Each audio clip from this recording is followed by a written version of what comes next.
kolegów pana Wiplera.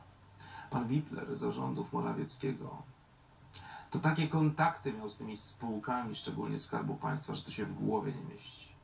Proszę Państwa, to się w głowie nie mieści. Naprawdę Konfederacja to są, szczególnie Męce, to są niezależni ludzie. Zresztą, proszę Państwa, pan Grzegorz Braun, przyjaciel rodziny Morawieckich.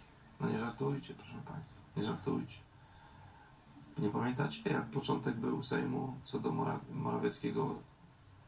On wchodził na trybunę, Morawiecki schodził, cześć, cześć, nie pamiętacie tego? A Kornel Morawiecki, który tutaj przyjechał Polskę wyzwalać, to akurat z Braunem ze Stanów przyjechali. A ten to już na pewno był pod wpływem CIA i innych tam. Że oni razem się bujali ze sobą.